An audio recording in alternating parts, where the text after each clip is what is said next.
Thank you so much. Our next presentation is going to be about protecting water quality using Tampa Bay, Florida as a case study. We have Holly Greening, who's Executive Director of the Tampa Bay Estuary Program. She previously served on the governing board of the Estuary Research Federation, the National Academy of Sciences Ocean Studies Board, and 3 National Research Council committees on coastal issues.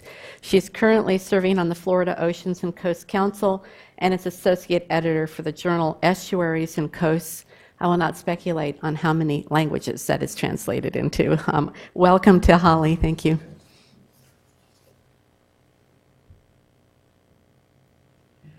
Thank you. I'm very pleased to be here today, and thank you to the Roundtable for putting this very interesting session together and inviting me to talk a little bit about protecting water quality in Tampa Bay.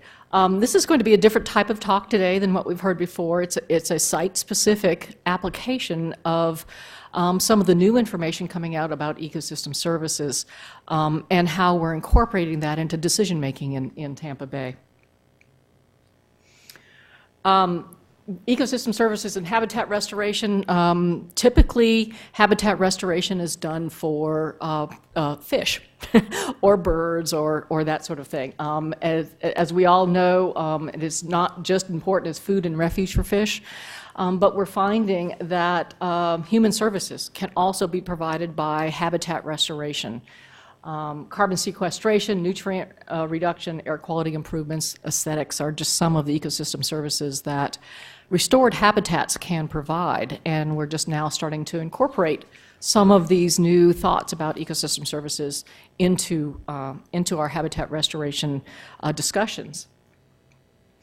I'm going to be talking today specifically about just one of those services, and that is what is the value of Tampa Bay community provided by nutrient reduction as a result of coastal habitat recovery and restoration efforts over the last 20 years in Tampa Bay. Maybe another unique thing about Tampa is that we've seen a very dramatic recovery of both our water quality, our underwater seagrasses, and our coastal habitats over the last 20, 25 years. A real turnaround that many places are not experiencing right now. I'll skip right to the bottom line. The bottom line here is that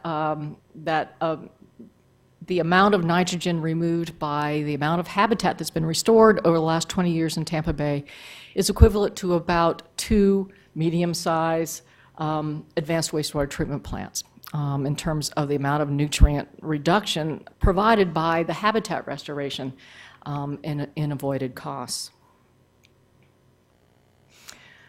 Tampa Bay, just a very quick overview. It's Florida's largest open water estuary. It's about 400 square miles. The watershed's about 2,400 square miles. It's a shallow estuary. It's about 12 feet deep. Watershed population currently is about 2.3 million.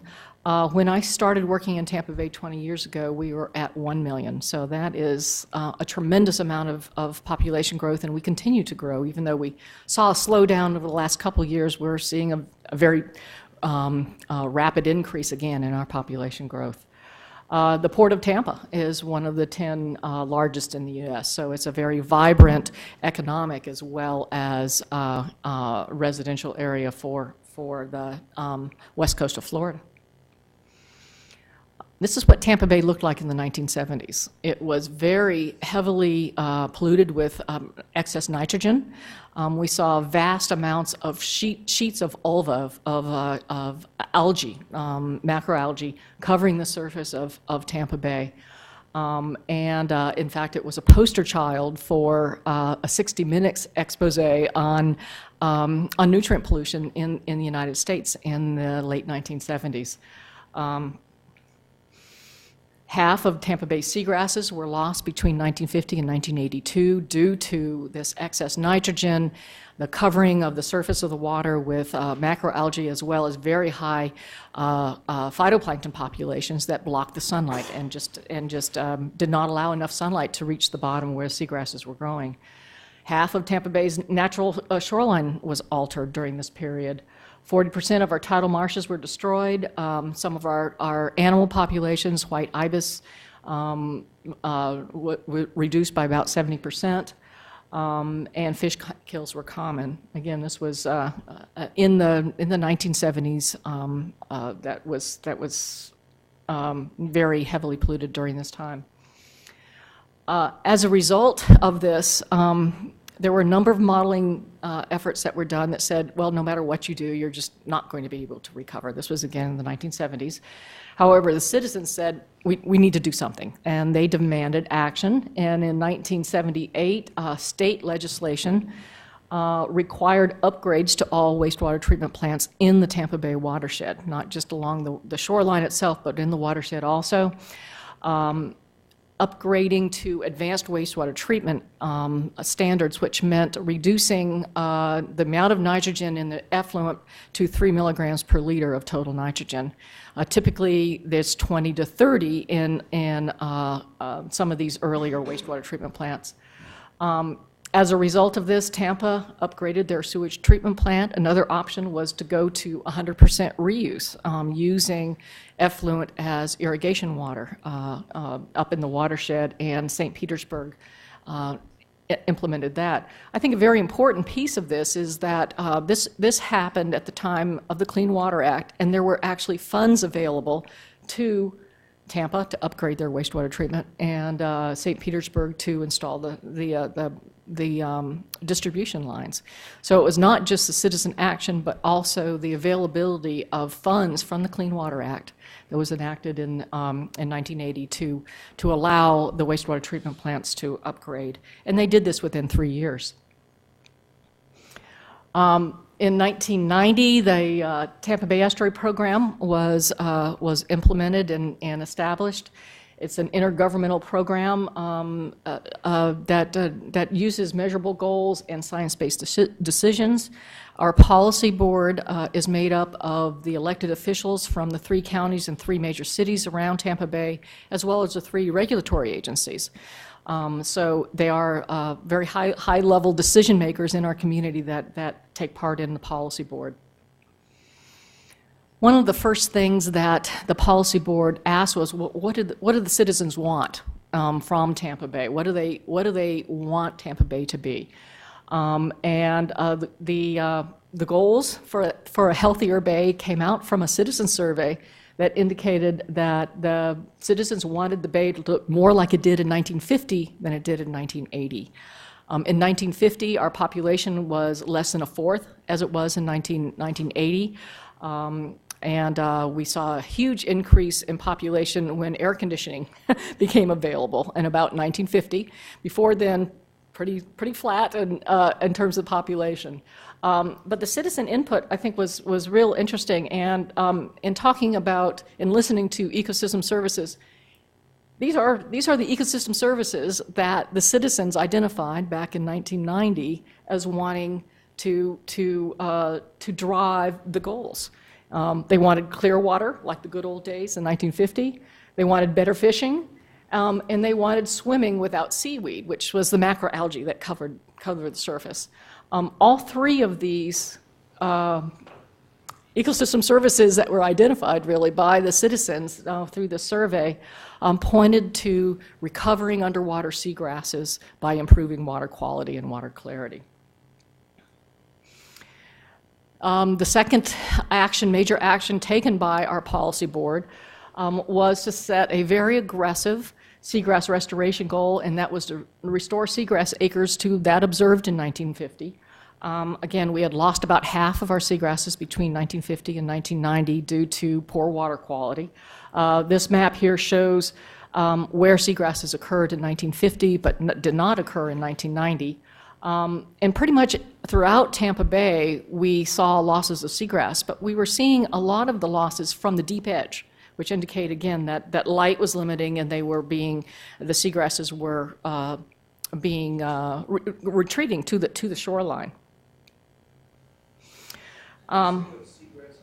Oh yes, they're underwater grasses.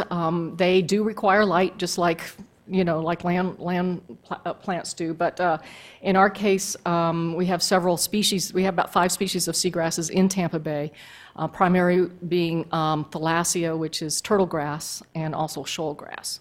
Those are the 2 major species, but we do have 5 species there. We went through a process of establishing goals, numeric goals. Once we had the seagrass growth goal, we wanted to restore seagrasses to 1950s levels. Took a look at seagrass light requirements.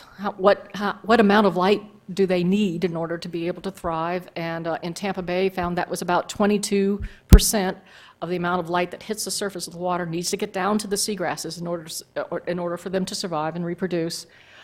We took a look then at light attenuation factors and found that, that chlorophyll, the phytoplankton in the water column itself, was one of the major factors associated with reducing light, as well as turbidity and color, but not to the same extent as chlorophyll. So, so we do have now a goal of maintaining 22% light to depth that we observed seagrass in 1950. A light attenuation of chlorophyll concentration that will allow that light to be at depth. We were then able to, through a series of mechanistic and empirical models, relate the chlorophyll target to a specific total nitrogen load. So we were able to have, we now have a chlorophyll target for each of our 4 major bay segments, and they're different for those different parts of the bay, and then a total nitrogen load associated with maintaining and not exceeding that chlorophyll target. So these are numeric goals for all 5 of these elements that we use on a regular basis to track our progress. One very interesting thing I think that came out of the discussion as we were talking about these chlorophyll and total nitrogen loads, especially the chlorophyll target. The seagrass ecologists in our group, in our area, said, well, let's get the water as clear as we can, as quickly as we can, because that means that the seagrass will grow faster and recover on a faster basis. And when we were talking about this, someone from the Audubon said, well, wait a minute, what about the pelicans? You know, pelicans eat bait fish, which feed on phytoplankton, and if we reduce the amount of phytoplankton to the extent to allow very rapid seagrass recovery, will we impact the amount of bait fish in the waters that will therefore impact some of the bird populations that depend on those bait fish? And so we did need to balance those 2 goals between the amount of light for seagrass growth and the amount of phytoplankton in the water column that would support many of the fish and bird species that feed on the bait fish that therefore feed on the phytoplankton. We do have that balance now, and we're seeing both our seagrass and our bird populations recovering. One of the elements I think that's most important about Tampa Bay is that the elected officials on our policy board realized that they could not control nitrogen alone. They needed to have the help of regulatory, local phosphate companies, agricultural interests, electric utilities, all sources of nitrogen coming to the table and saying, let's help meet these long-term goals of maintaining nitrogen loads that will allow our seagrasses to come back. In the mid-1990s, we formed the Tampa Bay Nitrogen Management Consortium, which is a public-private partnership. We now have 40 participants, and they have accepted responsibility for collectively meeting nitrogen load reduction goals. Just in the last couple years, the Tampa Bay Nitrogen Management Consortium is also meeting EPA's TMDL goals by the consortium have developed and agreed to voluntary caps on all nitrogen loads for all sources that equal to the amount of nitrogen coming into the bay from their source in 2003. And those caps now have been incorporated into individual permits, which means that as we look out, even with increased population growth, our local counties and the private entities in Tampa Bay have agreed to maintain their nitrogen loads at that observed in 2003. They've implemented a lot of different projects in order to be able to meet these long-term goals, about 250 total. a whole mix of different types of things. Each entity does what it can and what it's best at doing and decides what that is. A very interesting one, I think, recently is that many of our local counties and cities have implemented a residential fertilizer ban on nitrogen fertilizer during our rainy months in the summertime, and also implemented a point of sale restriction during that time, so that not only can you not put nitrogen down on your lawns during our rainy season, but you cannot buy it at the stores. And the local entities identified that as about the only way they could figure out to effectively implement the ordinance that they had in place. And it is working. It's been 2 years now that these ordinances have been in place. Due to all these different projects, we've seen a reduction in nitrogen about 50% between the 1970s and the 2000s. As you can see, we've also seen a change in the distribution of that, the sources of those of the nitrogen. In the 1970s, about more than half was from point sources. That was primarily wastewater treatment plants. That now is down to about 12%, but it means that much more difficult non-point sources are now our primary source of nitrogen in Tampa Bay, which is why the fertilizer ordinances are those sorts of things are in place now. With these, we've also seen water quality improve. These are the 4 major bay segments in Tampa Bay starting in 1974. These are our chlorophyll targets. Red means, of course, we were not meeting those targets. Green means we were. The AWT, Advanced Wastewater Treatment, began in about 1980. Took about 5 years before we started seeing improvements in our clarity in the water and the reduction in chlorophyll. State stormwater regulations further helped to show an increase. The Nitrogen Management Consortium was initiated in 1995, and again, we've seen a maintenance of adequate water clarity to support seagrasses in these times. These years when we see we didn't meet any target was during very heavy rainfalls associated with El Niños, and so we were not able to see any bay segment at that time, but the bay very quickly responds and recovers to those perturbations, those natural perturbations. And of course, the bottom line is seagrass. How are we doing that? This is our goal, 1950. We were down to about half of that in 1982. You can see we've seen a gradual increase. This is the El Nino year. When we were not meeting water quality goals, we were also lost about 2,000 acres of seagrass. So there is a very clear association between meeting those goals and seeing a recovery in seagrass. 2010, this is our goal up here. We're currently seeing an increase of seagrass about 500 acres per year, and that is natural recovery. That's not seagrass planting. A new element here with the ecosystem services, Tampa Bay is a pilot study for EPA's Ecosystem Services project, and we're working very closely with Mark Russell, who's the project manager with the Gulf Breeze Lab for Ecosystem Services in Tampa Bay as a place-based examination. One of the things that we wanted to find out is what is the value of the recovery that we've seen in Tampa Bay? And we not only have seen seagrasses recover, we've also seen salt marsh and mangrove recover since 1990. Not to the extent of seagrasses, but still quite a few hectares have been recovered, primarily due to habitat restoration efforts in these places. So the seagrass is due to improved water quality. The other two are physical habitat restoration. We also have goals that are higher than our current extent. Some of the cost assumptions, again, this is just for the nutrient reduction piece of the ecosystem services there.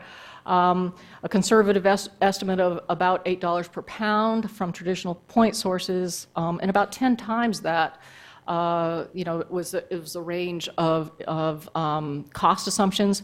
We use this very conservative estimate as our first cut, even though we recognize that it may be much higher than that. These are the valuation estimates using denitrification rates, and our annual value for 1990 and the current annual value, we've seen an increase about $5 million during that time based on the habitat restoration that occurred. Again, this is a very conservative estimate. So the bottom line, again, that existing coastal habitats after 20 years of restoration conservatively provide an estimated $24 million in the U.S. U.S. dollars in nutrient reduction services only. It may be many times that higher if denitrification rates are closer to tropical seagrasses rather than to the temperate seagrasses estimate that was used here as a literature value. And if we achieve our long-term goals, if we are continuing with seeing the seagrass recovery and also the marsh and mangrove recovery that are part of our goals, we could result in an additional $4 million per year in nutrient reduction services alone. Again, this is about equal to the cost of 2 wastewater treatment plants in our bay. Sort of a summary of what ecosystem services can add.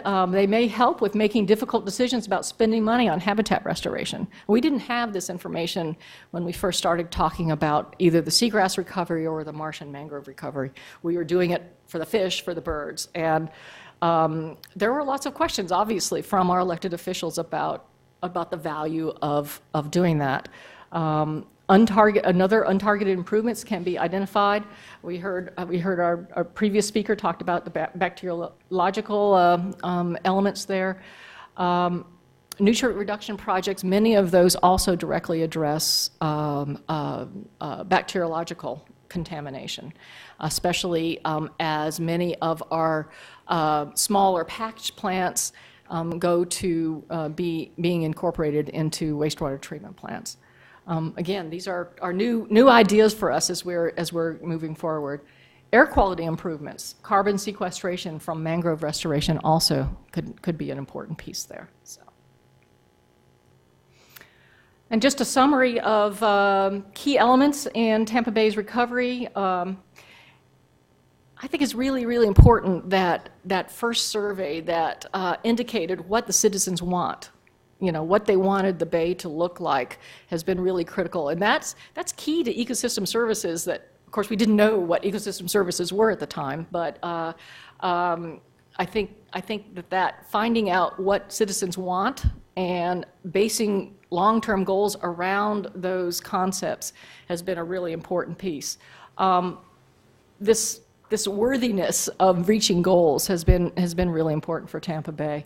Citizen involvement obviously has been a very big part of the recovery of Tampa Bay, starting with the call for action when the bay was in such dire straits. Regulation has been really critical, both the grizzle fig to kick off the grizzle fig with requiring all the wastewater treatment plants to go to advanced treatment in the 1980s was very important. And more recently, the TMDL in Tampa Bay has allowed us to move forward with capping nitrogen loads to Tampa Bay. Public and private collaborative actions have been really critical. Long-term monitoring. If we didn't know what our long-term trends looked like, this would be a lot harder story to tell. That stoplight graphic is something that we show to our citizens all the time, and it's very compelling. Education and outreach, obviously a very big piece of this. Assessment and adjustment as we learn more. This is adaptive management as we go forward.